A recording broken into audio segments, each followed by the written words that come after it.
Class 7 का chapter number 8 है हमारा और विंड स्टोर्म और साइक्लोन का शॉर्ट नोट्स होने वाला है साइंस क्लास का।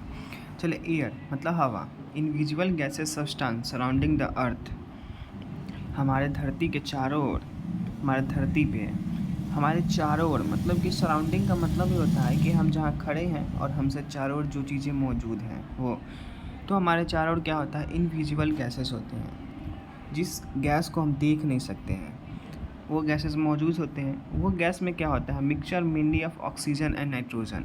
वो गैस में ऑक्सीजन और नाइट्रोजन मिले होते हैं, उसे ही हम लोग क्या कहते हैं, हवा कहते हैं, यानी कि एयर बोलते हैं। प्रॉपर्टी क्या है इस एयर के, हवा के जो मुख्य विशेषता है वो क्या है, तो air around us exerts pressure, मतलब हमारे चारों ओर जो हवा है हमारे ऊपर दबाव डालता है। दबाव कैसे डालता है भाई, इस चीज़ को करने के लिए जैसे धरती पे आप अभी मौजूद हैं तो आप क्या करते हैं कि गैस पे अगर पानी उबालते हैं तो टेम्परेचर देते हैं 100 डिग्री सेल्सियस का। तो वो क्या है कि आपका जो टेम्परेचर है वो धीरे धीरे पानी के अंदर जाने लगता है ताप के कारण, और जो ऊपर का हवा है हवा भी उस पानी के ऊपर प्रेशराइज कर रहा है ऊपर से, यानी कि जैसे ये ऊपर उठना चाह रहा है, ये एक बॉयलिंग है, यहाँ से बॉयल हो रहा है एक कंटेनर में, ये ऊपर उठना चाह रहा है लेकिन क्या कर रहा है, हवा भी ऊपर से आ रहा है, इसको दबाने की कोशिश कर रहा है। तो जब आप इसको दबाइएगा तो इसके बीच का जो लेयर होगा यहाँ पे, तो क्या होगा, ऊपर और नीचे, तो वहाँ पे प्रेशर जनरेट होगा, हाई प्रेशर और लो प्रेशर। नीचे से जा रहा है हाई, ऊपर से आ रहा है लो। अब हम कैसे जाने ये चीज़, क्योंकि जो हमारा नॉर्मल एटमॉस्फेरिक टेम्परेचर होता है वो 1.013 के करीब होता है, पास्कल के करीब होता है, ठीक है। और जो हमारा 100 डिग्री सेल्सियस के बाद जो प्रेशर जनरेट हुआ वो काफ़ी ज़्यादा होता है, डिफरेंस होता है। तो इसका प्रेशर ज़्यादा है कंटेनर में और इसका प्रेशर कम है, तो ये ऊपर की ओर आसानी से उबल के बाहर चला जाता है इसके वाष्प। और यही चीज़ यहाँ पे 100 डिग्री सेल्सियस के लिए ज़रूरी होते हैं ताप देने के लिए, तभी जाकर उबलता है। लेकिन अगर हम हिमालय पर्वत पर चले जाएं तो हिमालय पर्वत पर जाएंगे तो वहाँ जो है काफ़ी हाइट होता है, तो वहाँ पे एटमॉस्फेरिक प्रेशर काफ़ी ज़्यादा होता है, और यहाँ का टेम्परेचर अगर हम 100 डिग्री सेल्सियस देंगे तो यहाँ काफ़ी जल्दी यहाँ पे उबलना शुरू हो जाएगा। अगर 100 डिग्री सेल्सियस धरती पे दे रहे हैं तो ये अगर 20 मिनट का समय ले रहा है उबलने में, तो यहाँ पे मात्र 10 मिनट में ही उबल के शुरू हो जाएगा। तो ये होता है हमारा एटमॉस्फेरिक प्रेशर, यानी कि वायु का दाब होता है।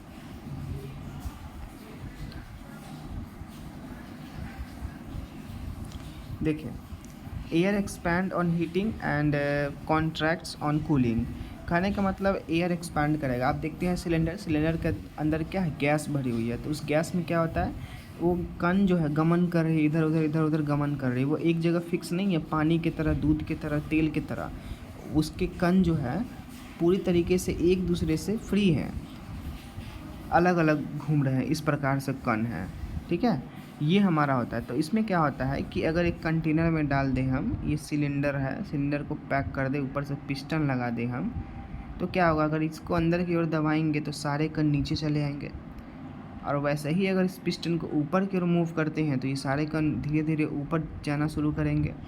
ये चीज़ें सीधी से सीधी आप एक सिरिंज में कर सकते हैं, एक नीडल में कर सकते हैं, जो हमारा पिस्टन के साथ लगा होता है, अंदर प्रेस करेंगे तो सारी फ्लूइड अंदर की ओर कंप्रेस होकर यहाँ जमा हो जाएगी, और जैसे ही ऊपर खींचेंगे तो ये सारे फ्लूइड फिर से ऊपर आने शुरू हो जाएंगे। तो सीधा सीधा जो लाइन हमारा लिखा गया है उसके ऊपर हम थोड़ी सी विचार करते हैं और उसके बारे में जानते हैं कि कॉन्ट्रैक्ट ऑन कूलिंग, ये तो जान गए कि एक्सपैंड ऑन हीटिंग, हवा को गर्म करेंगे तो वो ऊपर की ओर उठना शुरू होगा। और कॉन्ट्रैक्ट ऑन कूलिंग, जब हम ठंडा करेंगे, फ्रीज करते हैं, तो क्या होता है, सारे के सारे जो हमारे पानी के मॉलिक्यूल्स एक जगह जमा हो जाता है। उसी प्रकार से गैस को भी अगर हम फ्रीज करते हैं, ठंडा करने के लिए रखते हैं, तो वो क्या होता है, सारे मॉलिक्यूल्स एक जगह जमा होकर सॉलिड फॉर्म में आ जाते हैं। Warm air rises up whereas comparatively cooler air tends to sink towards the earth surface. समझिएगा, जो गर्म हवाएं हैं वो ऊपर की ओर उठती है हमारे धरती से, और वहीं पे अगर हम ठंडी हवा की बात बोलेंगे तो वो धरती से दूर की ओर जाती है। अब इसका कारण क्या है समझिएगा, ये जो धरती है हमारी, धरती के ऊपर सूर्य रहता है, सूर्य का जो प्रकाश है काफ़ी तेज़ होता है। इसका अगर हम मान लेते हैं कि 100 डिग्री सेल्सियस है, तो इसका जो है धरती को गर्म कर देता है 100 डिग्री सेल्सियस तक। हालांकि इतना होता नहीं है, कंपेरेटली मैक्सिमम 40 टू 50 के करीब रहता है। तो 40 टू 50 के करीब इसका मान लेते हैं कि टेम्परेचर है, 100 हटा देते हैं। तो जब इतना टेम्परेचर आ जाता है, तो जब हवाएं चलती हैं, ठीक है, हवाएं, तो जब हवा चलती है तो सरफेस पे आती है। अब सरफेस पे क्यों आती है, देखिएगा ये 40 डिग्री है और इसकी हवा का टेम्परेचर 10 डिग्री सेल्सियस कम होता है टेम्परेचर।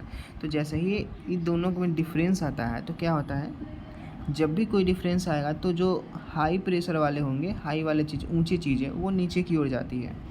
इसके पास वैल्यू है 40 से 50 और इसके पास 10 है, तो ये 40 से 50 इसकी ओर जाना शुरू कर देगा। तो यही होता है कि धरती का जो ऊंच वाले ताप है ऊपर की ओर उठे और हवाओं में मिलने शुरू हो गए, और वहीं पे अगर ठंडक वाले जो चीज़ें हैं वो इसकी तरफ अट्रैक्ट हो रही हैं, जो ये हवाएं हैं। समझिएगा, धरती का जो टेम्परेचर है 30 से 40 डिग्री 50 डिग्री सेल्सियस है, हवा का टेम्परेचर 10 डिग्री है।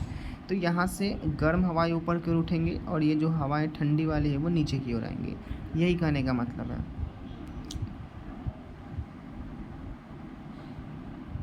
चलिए आगे बढ़ते हैं। और as warm air rises, air pressure at that place is reduced and the cooler air moves the that place. समझिएगा, जैसे ही ये धरती था और इस धरती और ये हवाएं, एक्चुअली मैं इसको दूसरा कलर से लेता हूँ ताकि आपको समझने में काफ़ी आसानी हो जाए। ये जो हवाएं हैं, ये क्या किए, तो इन दोनों में क्या हुआ कि यहाँ से एयर जो है, यहाँ से एयर ऊपर की ओर गया। तो एयर जब ऊपर की ओर गया तो इसका टेम्परेचर ज़्यादा था, और जो ये हवाएं हैं, हवाएं नीचे की ओर आए, इसका टेम्परेचर कम है, तो ये ठंडा है और ये क्या है, गर्म है। As air rises up, air pressure at that place reduce. तो जैसे ही ये ऊपर की ओर गया, यहाँ जो धरती का प्रेशर था वो धीरे धीरे कमना शुरू हो गया। अब जब टेम्परेचर कमेगा तो प्रेशर भी कम होगा हीट के साथ साथ। तो जो कूलर वाले, जो ठंडक वाले हवाएं हैं, वो वापस से धरती के ऊपर आ गए। अब धरती पर जैसे ही आए, वो क्या हुआ, उसका जो प्रेशर है वो कम हो गया। अब इस चीज़ को सीधे सीधे समझते हैं कि जो हमारा कंटेनर है, चढ़ाएं हम गैस के ऊपर, बॉयल करें, बॉयल करने के साथ इसमें से इवेपोरेशन निकला, इसका टेम्परेचर है 40 डिग्री मान लेते हैं, और जो हवा का टेम्परेचर है ऊपर से आ रहा है, इसको दूसरा कलर से लेते हैं, ऊपर से जो आ रहा है हवाएं, इसकी टेम्परेचर कितनी है, 20 डिग्री सेल्सियस है मान लेते हैं। तो सीधी से देख रहे हैं आप कि ये 40 वाला जो है ऊपर की ओर जाएगा, क्योंकि अभी हमने पढ़ा है कि लोअर जो है, हायर जो है वो लोअर की ओर जाता है। तो जैसे ही ये ऊपर की ओर जाएगा, तो इसमें का जो प्रेशर होगा यहाँ का 40 डिग्री का, वो धीरे धीरे कमना शुरू हो जाएगा, और जो ऊपर से 20 डिग्री वाला नीचे की ओर आ रहा है, तो वो आकर इस प्रेशर को कम करेगा, कारण बनेगा। यही चीज़ बोलना है, और इस लाइन का भी बोलने का मतलब है कि जैसे ही वो एयर प्रेशर है, वो हवाएं हैं, वो धरती पे आएंगे, तो गर्म वाली हवाओं को वहाँ से हटाकर फिर से ठंडक वाली हवाएं वहाँ पे ला देते हैं, जिस वजह से प्रेशर कम जाता है। विंड, हवाएं, the moving air is called wind. जो चलती हुई हवाएं हैं उसे हम लोग विंड बोलते हैं, आंधी के फॉर्म में बोलते हैं, या फिर गतिशील हवाएं बोलते हैं। Air moves from region of high pressure to region of low pressure air. High pressure से हमेशा लो प्रेशर की क्षेत्र की ओर हवाएं बहती हैं। टाइप्स ऑफ विंड, अब जो हवाएं हैं उनके जो प्रकार है वो क्या हैं, तो विंड करंट, एक होता है हवाएं की धाराएं, मतलब तेज़ हवाएं चलती है तो उससे बिजली टाइप का हमें झटका महसूस होता है। वो कैसे, तो wind currents are generated due to uneven heating on earth. हमारी धरती पर बहुत ज़्यादा मात्रा में अगर हीट आ जाए, ताप आ जाए, तो हमें क्या उत्पन्न होती है, जलन महसूस होती है, जो बिजली के फॉर्म में होती है। मतलब एक तरीके से जो बिजली है वो जब चलती है तो इलेक्ट्रिसिटी जिसे हम बोलते हैं बिजली, तो उसमें क्या होता है, इलेक्ट्रॉन मूव करता है एक जगह से दूसरी जगह, तो वो भी एक हीट के फॉर्म में होता है, गर्माहट, ताप के फॉर्म में होता है। तो वैसा ही जो सूर्य से निकली हुई रोशनी है पृथ्वी के ऊपर आती है, तो वो भी एक ताप के रूप में है, हीट के रूप में है, टेम्परेचर के रूप में है, तो उससे हमें बिजली का महसूस होता है। Uneven heating on the earth is main cause of wind movements. अनचाहा मतलब कि जितना ज़्यादा हीट वगैरह होगा हमारी धरती के ऊपर, उतना ही ज़्यादा जो हवा का मूवमेंट है वो होगा। अब आखिर क्यों होगा ऐसा, हमने अभी तुरंत पिछली बार आपसे डिस्कस किया था कि जहाँ पे टेम्परेचर ज़्यादा होगा वो ज़्यादा टेम्परेचर वाला कम टेम्परेचर के क्षेत्र में मूव करता है, उसकी ओर जाता है। तो यहाँ भी सेम प्रोसेस यूज होगा विंड के मूवमेंट के लिए। थंडर स्टॉर्म, जो आप आकाश में बिजली चमकती हुई देखते हैं तो वो थंडर स्टॉर्म होता है एक तरीके से। अब देखिए स्टॉर्म जो बिजली का चमकना बादलों के बीच, वो क्या है, तो lighting and along with rain, और ये जब बिजली चमकती है तो उसके साथ साथ बारिश आती है। अब ऐसा क्यों होता है, देखिएगा ये जो बादल बनते हैं, ये बादल छोटे छोटे कण से बनते हैं जो वेपर फॉर्म में ये यहाँ पे स्टोर रहते हैं। अब वेपर फॉर्म में जब स्टोर रहते हैं तो वे काफ़ी ज़्यादा मात्रा में जमा हो जाते हैं। अगर ज़्यादा मात्रा में जमा हो जाते हैं ये, और इससे अधिक अगर जमा होते हैं तब क्या होते हैं, धीरे धीरे नीचे की ओर ये फॉल करते हैं, जब जाकर ये बारिश का मौसम बनाते हैं। अब देखिए wind carrying water vapour brings rain, जो हमारे बादलें हैं, बादल वो क्या करते हैं, हवाएं और बादल ये हवाएं जो हैं वो कैरिंग वाटर वेपर और ब्रिंग रेन, वो क्या करते हैं, जो वाटर वेपर है जैसे धरती है, इस धरती से क्या करते हैं कि जो पानी के वाष्प हैं वो उसको ऊपर की ओर ले जाते हैं और बादल का रूप दे देते हैं, मतलब क्लाउड बना देते हैं। और वो बनाते हैं, उसके बनने के बाद जब हमने अभी तुरंत बताया था कि इस पर सब ज़्यादा अगर वेपर जनरेट हो जाता है, जमा हो जाता है, तो वो ये बारिश का फॉर्म बन के फिर से नीचे की ओर ये गिर जाता है। तो ये साइकिल पूरी होते रहती है, चलते रहती है।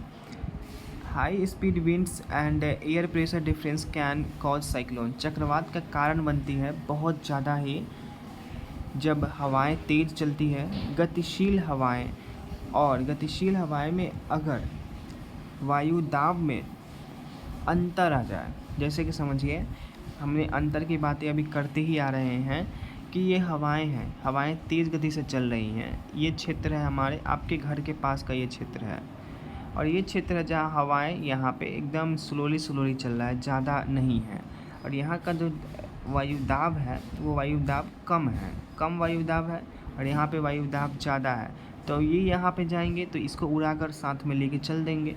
तो ये होता है हमारा साइक्लोन कि डिफरेंस आना चाहिए, मतलब अंतर होना चाहिए वायुदाब में और जो तेज़ गति से चलती हुई हवाएं हैं उनमें, तब जाके ये चक्रवात बनाते हैं। अब ये तो हो गया कि जब डिफरेंस होगा तब, और अगर हमारा डिफरेंस नहीं हुआ तब क्या बनेगा भाई, जैसे कि यहाँ भी हाई स्पीड का विंड है और यहाँ भी हाई स्पीड का विंड है, यहाँ भी हाई स्पीड का विंड है, तब क्या बनाएगा, तब कुछ नहीं होगा, क्योंकि देखिए हम आपको बताना चाहेंगे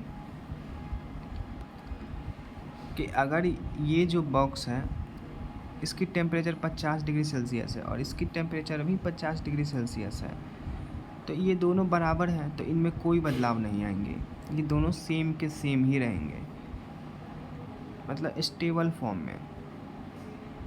चलिए देखते हैं, आगे बढ़ते हैं कि it becomes easier to monitor cyclone with the help of advance technology like satellite and radars, जो हमारे पास मौजूद है अभी उपग्रह हैं जो पृथ्वी के बाहर लगाए गए हैं, वो एक टेक्नोलॉजी का हिस्सा है, एकदम नए विज्ञान की अद्भुत एक प्रयास है, खोज है, जिसके कारण से हम रडार और उपग्रहों के माध्यम से हम ये देख सकते हैं कि जब भी हमारा चक्रवात आएगा तो उस चक्रवात को देख सकते हैं, उससे निपटने के लिए हम तैयारी पहले से ही कर सकते हैं।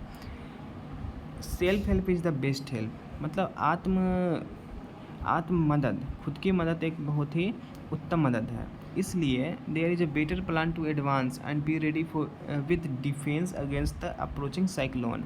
कभी भी जब चक्रवात आता है तो इससे पहले उसके बारे में विचार करना, तैयारी कर लेना, उससे बचाव के लिए ये एक उत्तम बेहतर विचार होता है। The following flow chart will help you to understand the phenomenon that led to the formation of clouds, falling rain and creation of storm cyclones। जो नीचे दिए गए जो चार्ट है, जो वर्णन है, वो ये दिखाता है, आपको समझाएगा पूरी घटना के बारे में, जो कि बादल बनाता है, कैसे बारिश आती है, कैसे चक्रवात आते हैं, कैसे आंधी आती है, तो इस प्रकार की सारी चीज़ों को आपके साथ साझा करेगा। तो ये चार्ट तो है नहीं इस चैप्टर में, लेकिन हम आपको दिखाते हैं। देखिए पहला है कि difference of temperature between two region, दो क्षेत्र में हमेशा क्या होना चाहिए कि अंतर आना चाहिए ताप में। दूसरा है कि warm air rises creating a low pressure area, जब गर्म हवाएं हैं तो वो जो लो प्रेशर एरिया है, क्षेत्र है, वहाँ पे वो जाती है। और cool air coverage the low pressure area, और जो लो प्रेशर एरिया है वहाँ पे ठंडी हवाएं वहाँ पे जमा रहती है। और वार्म एयर, जब गर्म हवाएं ऊपर की ओर उठती है ठंडी, और कंडेंसेंस टू फॉर्म क्लाउड, तब वो ठंडा होता है और ठंडा होने के बाद एक बादल का निर्माण करता है। Water drops in the cloud fall to the ground as rain, जब हमारा बादल बन जाता है तो उसके अंदर वाटर ड्रॉप्स होते हैं, छोटे छोटे जो वेपर होते हैं, पानी के कण होते हैं, वो एक बादल के फॉर्म में बनता है और वो नीचे की ओर धरती पे बारिश के रूप में नीचे आता है। और vigorously rising air and falling water droplets produce thunder storm which में डेवलप इनटू साइक्लोन, जब बारिश आता है नीचे की ओर काफ़ी ज़्यादा, जब हवाएं चलती हैं, तेज़ हवाएं और आंधी के कारण ही ये जो हमारा बिजली चमकना हुआ बादल के टकराने से, उसके बाद हमारा यही चक्रवात का कारण बनते हैं, जो काफ़ी भारी बारिश, बाढ़ वगैरह ये लाने में मदद करते हैं। तो इस प्रकार से ये चार्ट था हमारा, आपके साथ साझा किया। तो हमारा जो चैप्टर है वो 7 कवरेज हो चुका है। अब मिलते हैं फिर नेक्स्ट चैप्टर में।